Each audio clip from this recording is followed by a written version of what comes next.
it could be morning.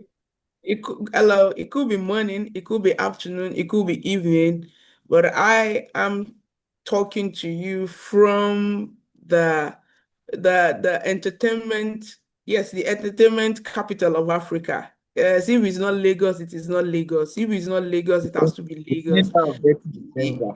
The center of Yeah. dirty.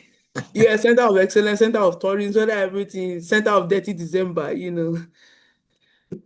So my name is Titi Lokbayani Fowoshe, and I'm with Celestine. Let Celestine do the talk. Okay. Good morning, afternoon, evening from wherever you are watching or listening from. My name is Celestine Imemia, and I'm actually joining from the food basket of the nation right now. Okay. Benue, I guess.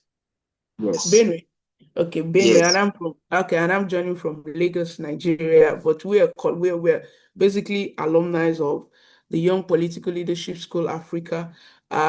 Don't worry, subsequently you're gonna be seeing so much of our colleagues from Cameroon, from Uganda, from Liberia, from Sierra Leone, from all across Africa joining us. So this afternoon we're going to be talking about an outbreak that is particularly deeper for Nigerians. I guess that's why you have two Nigerians having this conversation this afternoon. And then we're going to be talking about sports. We'll be talking sports, sports leadership, governance, corruption, and what have you. I mean, this is at the intersection of everything Africa, unfortunately. But I mean, it is what it is. So just yesterday, the Nigerian Super Eagles, one out of the two West African countries left at one out of the two West African countries still at, should I say that was at the African Cup of Nations. Nigeria got relegated. Nigeria got out. Like we were shown the door yesterday evening at after a very intense competition, a very intense one between Nigeria and Morocco. And so myself and my brother Celestine are going to be, talking about this outbreak. We call it breakfast in Nigeria. This breakfast, and we'll be marrying it to what to what is our reality, not just as Nigerians, not just as product of YPLSA, but as Africans. But before we do that, a lot of you who are just joining us may not know so much about the Young Political Leadership School Africa. Yeah. Yeah. So I mean, I'd allow Celestine to do that brief about Young Political Leadership School Africa. Okay. Maybe it's best I start with a personal story. I will keep it very short and simple. So, I had the greatest opportunity and privilege of joining YPLSA, the Young Political Leadership School Africa, just last year, June last year, in Liberia, Monrovia. And it was quite an experience, you know. When you hear from far, you may not understand until you are in the system. You know, I got to connect with young people who had this burning sensation for Pan-Africanism, just like in the very good old days, like they always say. So, Political Leadership School Africa is a product of the NAMOT Liberia, and it's particularly geared. All efforts are geared towards raising a generation of value-driven leaders. I mean, that's at the core of everything that we do. We are setting that we are raising a generation of political leaders who will not repeat the same mistakes that we see in the current crop or the past leaders. That's a very brief and quick summary I, of I, I YPL. agree with you. I agree with you. Generation of value-driven leaders. And for YPLSA, what we do and what we've been able to do is that we don't just teach, we equip these leaders, these fellows through practical activities like policy debate, town hall meetings, internships, mentorship, and what have you. So beyond the yearly fellowship that we have where we go to Liberia to take 1 week long classes, there are all other activities like democracy lab where young people get access to shadow parliamentarians. We've got loads and loads of activities. But if you want to know more about YPLSA, just go to www.yplsa.org. So Celestine, yesterday evening, how Yeah. hot was the breakfast for you? How hot was it? Okay. But funny enough, I actually did not watch live because I was in a class. I was in a class and I had just finished. So immediately I ended, I just brought out my phone to, check on the update from live scores. I usually get Google Mm-hmm. alerts for. Mm-hmm. But as I was going to do it, I was already hearing shouts from the neighboring, I think there's a viewing station very close to my house. I was already hearing shouts. I was just about to record and even have on my state. I was saying, oh, wait, oh, wait, oh. I thought we had won. Oh. My But brother, I my brother. woke up this morning and I just checked this. I just, I said, oh, you dragged. woke up. Oh, I I usually get to traveled. go. I traveled. I Okay. traveled. I was supposed to go home. So I'm like, okay. So I stay in like three different locations within Lagos. Yeah. So I'm like, okay, let me go and watch with my fellows, my colleagues. Yeah, it is going to be more interesting rather than watching it alone in the house. So I, Yeah. you know, asked delivery guy to go pick up my clothes for the next day. Yeah, bring it to me in the office. So I went to my colleagues, I got drinks, I got all that in preparation for the very beauty because I was so But confident that's Nigeria was great. going to win. Yeah. Because I, since my adult life, I'd never seen the Super Eagles play as excellent as they've been playing so far in the AFCON tournament. True. So Very true. I had high hopes. We had high hopes. It was really beautiful. Yes, having Hakimi, a current African footballer of the year, and having Yeah. two footballers of the year, Ademola Lookman Now, and Osimhen, on the pitch was really, really, they played 4-1-2-3. I think we played 4-2-4-3-3 or something like that. I think so, yeah. We played 4-2-3-1. Yeah. But it was a very similar something. The attack was beautiful. It was at the inception. They really were having they were playing us. They were playing us because Ndidi couldn't join us for the match. He had a yellow yeah. card at the Yeah. last match, so we brought in an Oyendika. Mm, the guy Already still can has have. the guy's ears is still no, it's not bad, but it's still green. He doesn't have the Yeah. experience. So Yeah. I think we needed a strong NDD to be able to supply, to be able to enable Nwobi to not be so stressed, such that he'll be able to supply balls to Yeah. Lukman and then to Akko, to Yeah. Osimhen. So Iwobi was Yeah. back and forth. Onyedika couldn't hold his forth. So Yeah. our midfield was leaky, and so they were able to come in through the left. They were able to come in through the left. Bruno wasn't giving us so much. Anyways, to cut the long story short, I think our manager didn't also make substitutions. He didn't make good decisions no, timely decisions with the substitutions.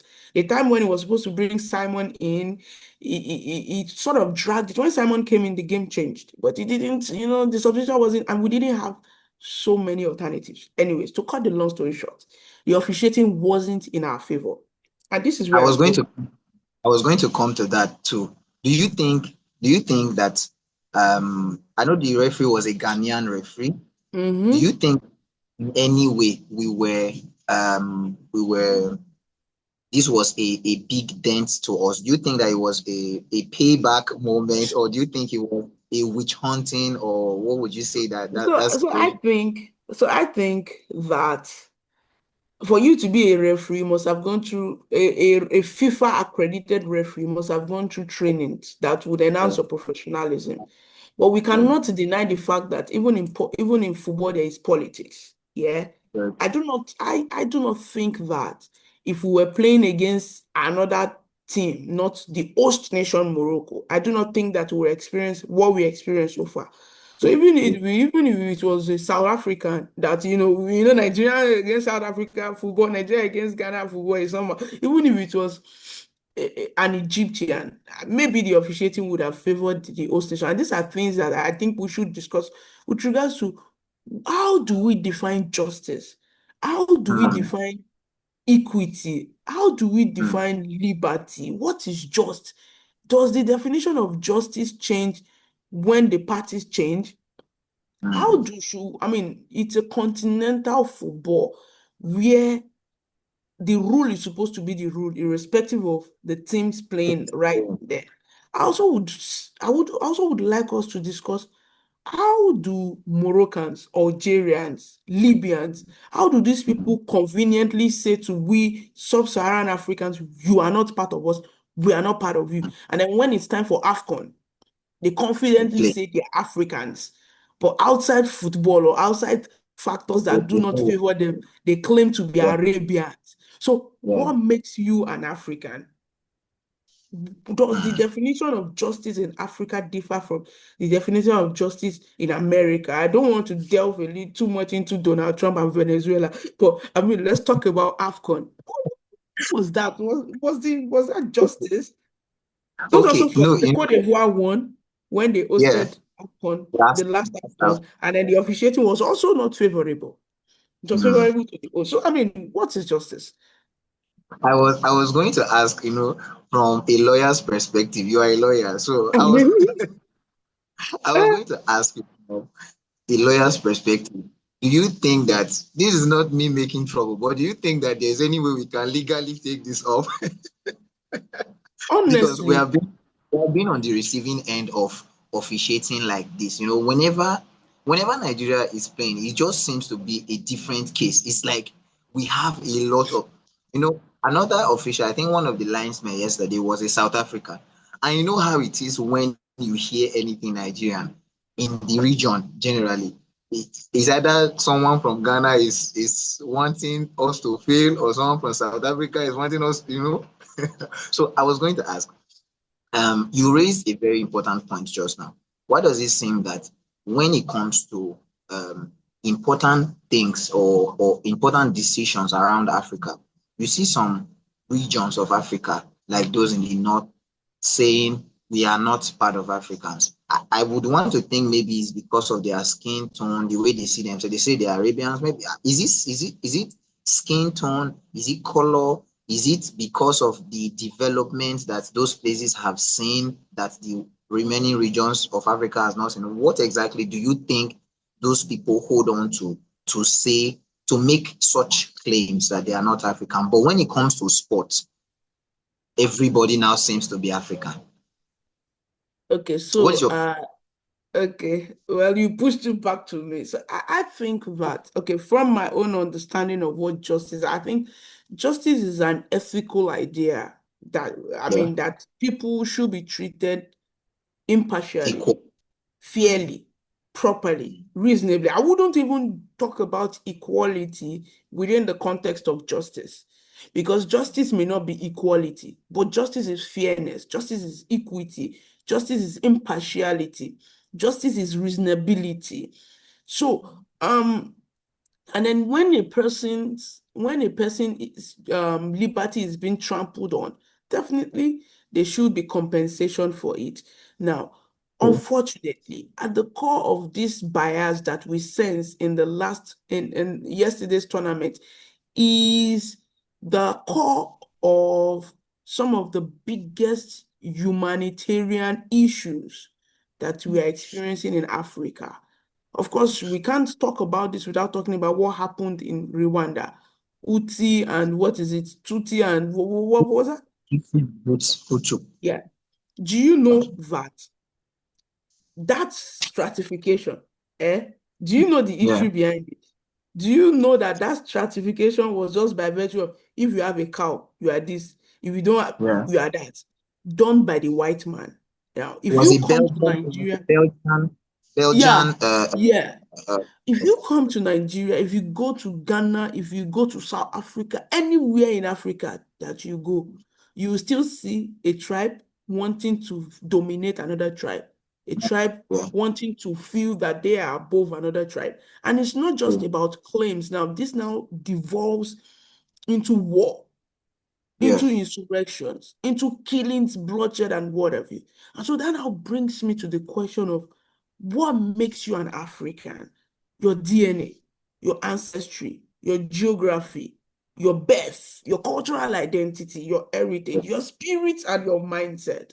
But is an average Moroccan an African, considering the fact that his cultural identity is very similar to that of the Arabians. Okay. He looks Yeah. like the Arabians.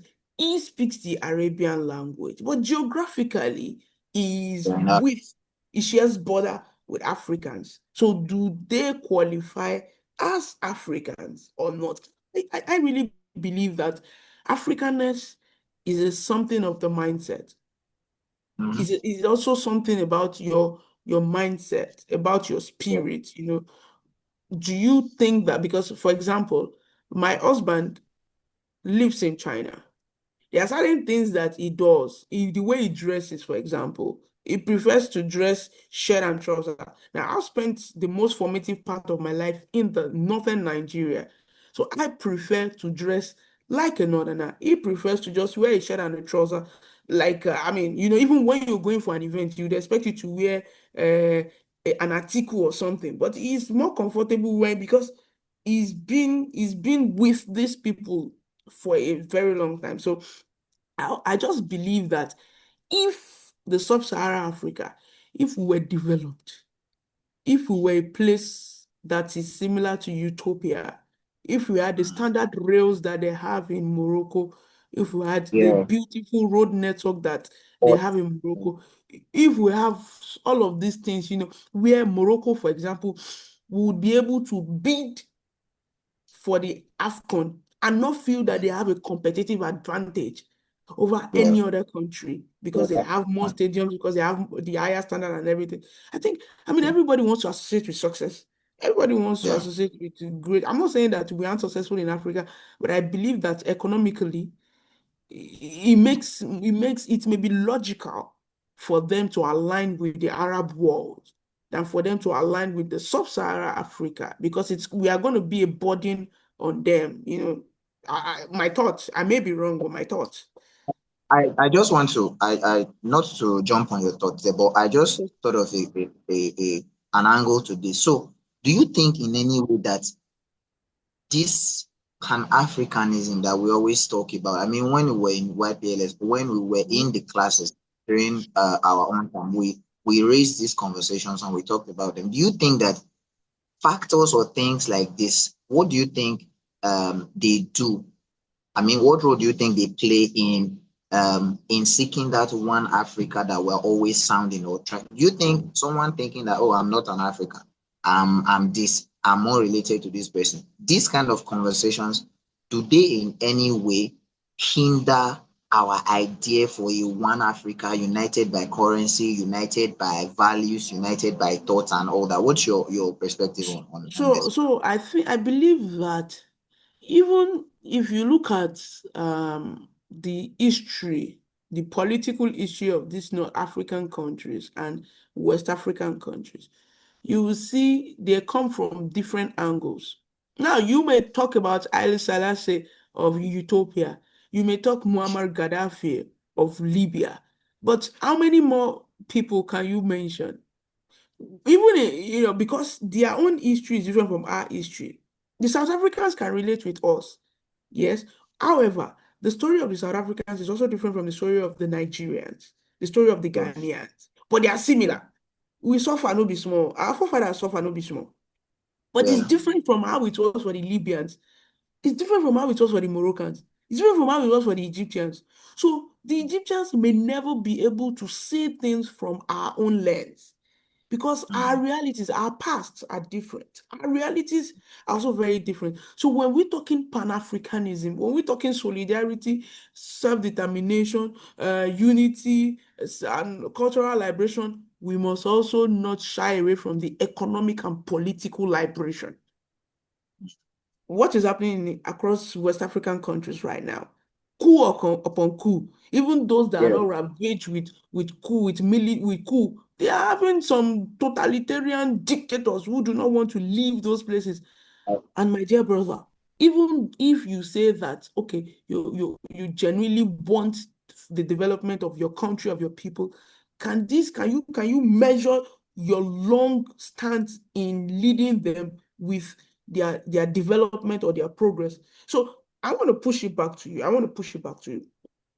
what do you think can be done to prevent this? Because when people believe that no matter how hard they work, they won't be able to get justice in politics, in leadership, in sports, what do you think can be done to prevent the sort of occurrence that happened yesterday between Morocco and Nigeria, where everyone is talking about poor officiating? What do you think we can do as Africans to prevent future occurrence or to prevent such precedent? Because we had such precedent in Cote d'Ivoire during the last AFCON as Yeah. well.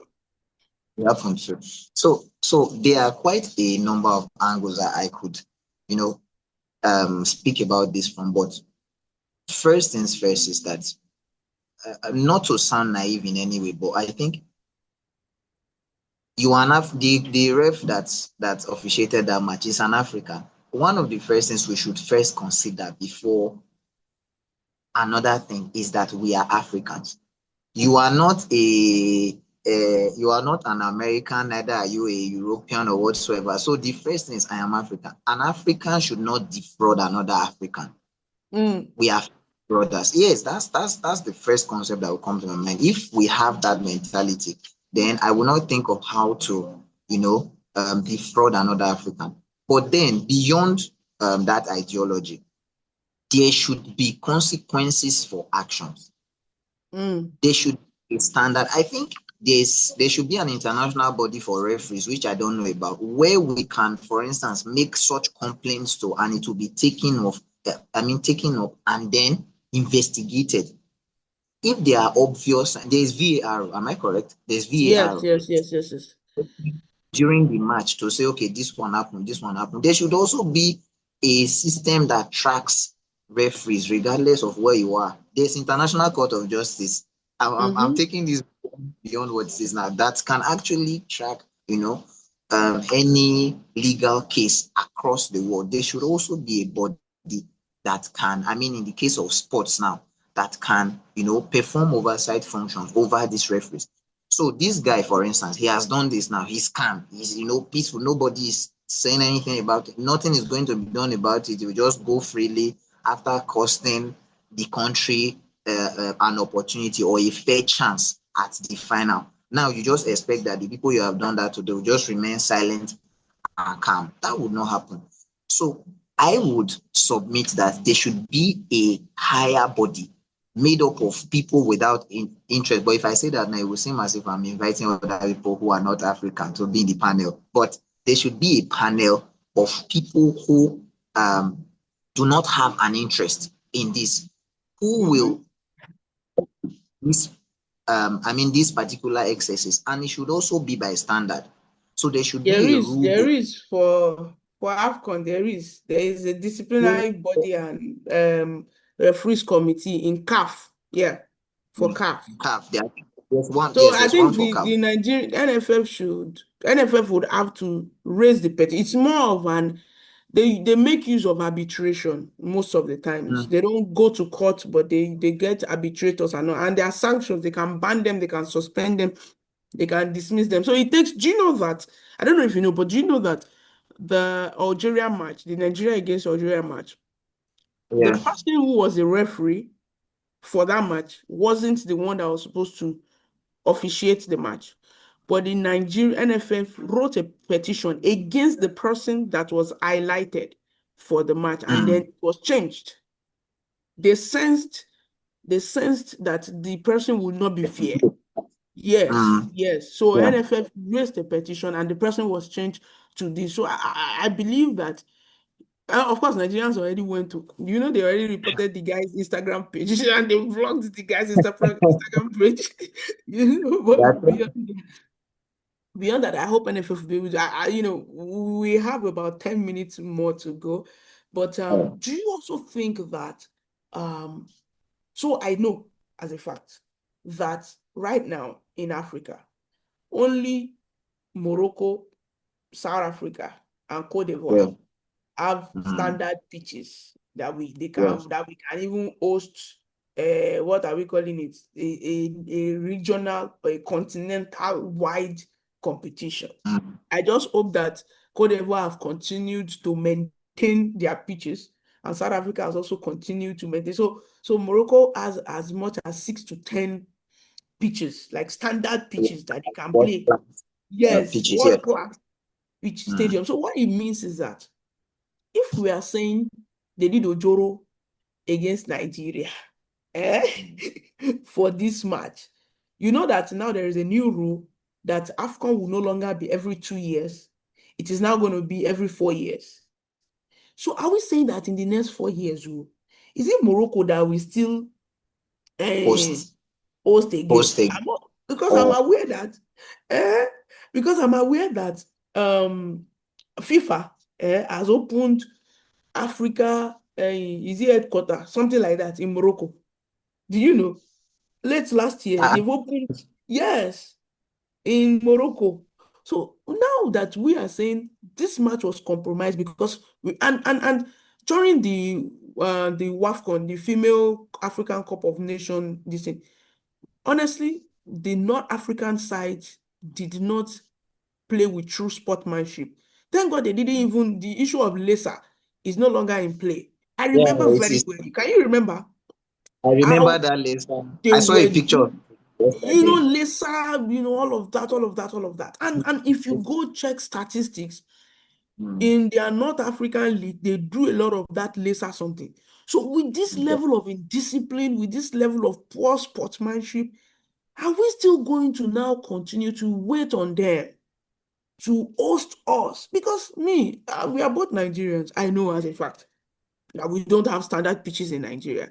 Asisa Toshuala made a tweet yesterday, yes, over the night, let's say over the night, about how that are we going to stay silent with this whole, the way CAF is in bed with Morocco. She made the tweet, not Titi Lopez, saying like, are we going to continue looking at it? Because do you know that the 2025 African Footballer of the Year, male and female category, was clinched by Moroccans? I know Ashraf Mm. Hakimi is a great guy. He plays good football. Do you know that he is the first defender to even clinch that award? The first defender. I know he's good, though. I'm not saying that he's not good. I'm not disputing that he's not good. But this Yeah. Kabuta lady, Rashida Tajibade, she did so well. Esther Okoronko, she was marvelous. Not just only at the African football stage, even at their In club side. Barcelona, Okoronko is she's killing it in Canada. yeah. Rashida Tajibade is in PSG. She's doing so well. We have so much. They gave Morocco, or Morocco got it. Let me use that word. Morocco got it. So, as Africans, do we fold our hands to the fact that they are hosting because they have the standard pitches? Or is it now time is it high time we started calling out our own leaders? Somebody promised this one rich Nigerian, promised these guys 100,000 USD, G-Wagon Yeah. each, and now another 50,000. This is a lot of money. Are we Mm. going to now start saying that if you can promise this just for the love of football, why can't you Mm. give this money Yes, to it's development. have tournaments? Now let me also say before you come in that the only African that has gotten the Ballon d'Or is Mm. a past president of Liberia, Mm. George Weah. in George Weah. Liberia doesn't have one international standard pitch. Liberia does not have a standard football league. They have their county meets. They don't have a standard football league. Aside the son of the president, the former president, who is a Ballon d'Or recipient, we don't Mm. have front runners as front runners who are Liberians, yeah, Yeah. both on continental stage and in maybe Premier League, Spain, whatever. We don't have number one guys who are Liberians. Now, do we wait another 50 years before we have a Ballon d'Or recipient? Thank God Osimhen was actually even on the list. Let's just thank God. To think that a Ballon d'Or recipient became the president of a country, it means that he has unilateral power to be able to Yeah. improve and invest and use his connection. Do you know he is a Yeah. mentee to Baba Jebu, what's his name? Arsene Wenger is a mentee of Arsene Wenger. I think even Arsene Wenger was around during his presidential inauguration that time. That's how close he is with Arsene Wenger. To be able to, he was recently even made a member of the committee of one, is it FIFA? Yes. Yes. That is how high his influence is. Yet he could not use his political power to So, build uh, sports in his country. yes. Is it an African problem? Is it a leadership problem? Is it an ideological problem? Or is it that is our forefathers that have caused us in Africa that you people? What do you think? No, no, I would want to think, the if you want to talk about the problems in Africa, you will you will spend ages talking about it. But then I think is a structural problem. Mm, Most times when people come into office, mm-hmm, I believe that they are plans. But sometimes the problem that they meet, it makes the plans that they come with irrelevant. mm, mm. That's one angle to it. Then another thing is this. They say everything rises and falls on leadership. Maybe we've just not had leaders who are as, uh, permit me to use the word, crazy for sports as the people are. But there's one thing they don't know, that one of the unifying factors of any region in the world is sports. I'll take you just a little bit back to a little bit of history. Rome, when they Mm-hmm. notice that anything is going on in the country, I mean the kingdom, Rome, what would they do? They'll gather people in the Colosseum and start displaying, start making people to Mm-hmm. engage in sporting activity. That's what they've noticed. And another thing you should notice is that this sport in Nigeria, for instance, football, is the only thing. You can quote me. You could also raise a point if I'm wrong. Is the only thing that unites people across religious divides, across political divide, Mm, across ethnic divide. mm. Football. You see, I was jokingly thinking in my mind yesterday. I was just thinking, are you sure that some terrorists are not holed up somewhere with their phones, also watching this match Of live or course they something? are. Of course they I'm are. telling you that the only thing responsible for making everybody forget the pains or sorrows in Nigeria or Mm-hmm. Africa is sport. So why is it that people, I mean leaders, do not take this thing to heart? Then I begin to think that it's a structural problem, like I mentioned Mm, to you. No, mm, they do not budget enough for sport development and things like that. But then let's talk solutions. One of the things mm, I think should be done is sports, at least a part of it should be privatized. mm, At least, mm, I don't know to an extent, I don't know the extent to which private people are involved in sports in Africa mm, generally, but mm-hmm. if imagine a Dangote, for instance, investing in sports in Nigeria or in Africa. Mm, Just, just imagine, picture that Dangote investing in that. You talked about George Weah in Liberia. We went mm-hmm. around the other time when we were there together. I mean, and a few other of our Liberian friends. I was trying to also look around for like a standard stadium and things. In fact, we were in the capital.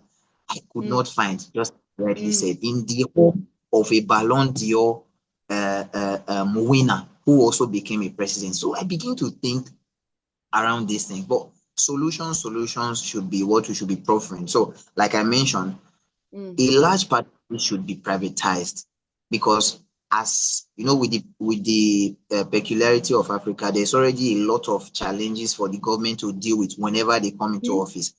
We want to think that individuals who have enough resources and capacity should also be given a clear template of how their investment will improve sports in mm, Africa and how they also get their returns. Of course, their capitalists, they would want to get a return from whatever it is that they are doing. Like the mm-hmm. man, I mean, Rabiu, that said he was going to Mm. give, I think it's of Boa Cement. Am I correct? Yes, Is yes, it yes. Bradley of Wasserman, yes. so? Such an individual can be given a template or a plan as to how we can get, for instance, build a certain stadium or do so on, or just get facilities. Another thing we should Mm, notice is As I want to round close up with this. I'm with you, yeah. I noticed that Saudi Arabia, but I'm taking Mm-hmm. this outside Africa now, I got it. they are now hosting WWE matches. I don't know if you are aware. Yes, yes, yes, yes, And yeah. big sporting competition like boxing Mm-hmm. and the likes. Why? Because they understand the kind of investment and return that sports draws into any country, any at all. So I think it's high time every African leader also takes this to heart.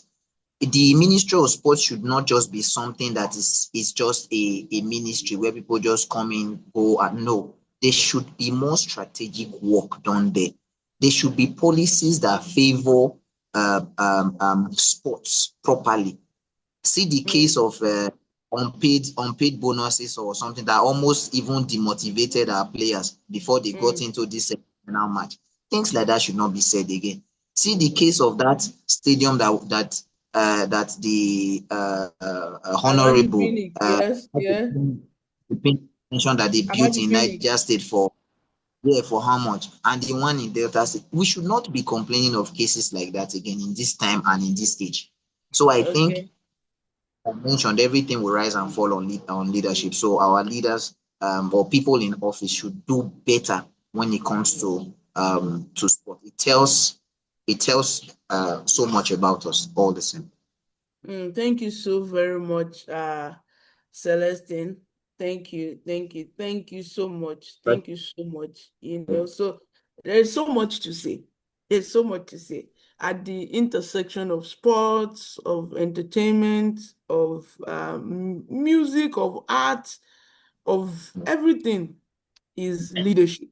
We need yes, great leadership to be able across to progress across all of this. And so we've gone a little past our time, but okay. I want to leave with a Maya Angelou quote.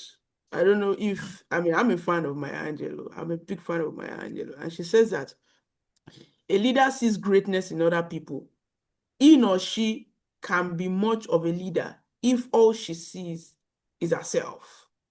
So I know as a fact that for Africa to grow, we need to be able to see things not just from our own angle. We need to wear the shoes of our followers to be able to understand the needs of our followers. And I believe that when every leader, wear the shoes of their followers, they won't do some of the things that they do. So, Celestine, I don't know if you have any parting words. You can just, put it out. We thank Eddie Jawolo for the initiative of Nemot Yeah. Africa, for the initiative of Young Political Leadership School Africa. We thank Alfia Kemokai for all that she's been doing to ensure that YPLSA continues to grow and grow every year more beautifully. I thank Anson for being at the background and being at the Carry on. background and handling our technical trajectory. Alfonso is supposed to be here as well. Sharon is supposed to be here as well. But of course, we also have to give a shout out to that our colleague Yeah. Francis from Francis. Uganda is Yeah. contesting today. Today is Yeah. his election back there Yeah. in Uganda, and I know that Eddie Jawolo has really been monitoring, he's been giving so much support to Francis all the way. I mean, Francis is in Uganda, Eddie is probably in Liberia, but YPLSA have been providing a lot of support to see that this capable leader wins his election, is contesting for MP in Yeah. Bubabula North, there in Liberia, in Uganda. And we wish him the best. We wish him the best. We hope that even when he wins the election, he will continue to be an ambassador of politics with value. So this is one of the gains of YPLSA. We have our colleagues who are ministers across countries, who are SA to governors, who are doing so well across the African continent. So thank you so much, Eddie Chaolo, for all that you do for us. Thank you so much, Daddy. We love you. Thank you, Uh, Alfia. Thank you. Yourself. Thank you, Barrister. Thank you, Titi Lope. No, I'll call you the way Sharon calls you. She should say Titi Lope. Thank you so much, Francis. So Till the next time, you just have to subscribe to our YouTube channel, the Young Political Leadership School Africa. And of course, look out for our application coming up this year so that you can be a part of this beautiful pool of extremely brilliant, passionate young Africans. So thank you so much, Celestine, for joining. And thank you for all that you're doing.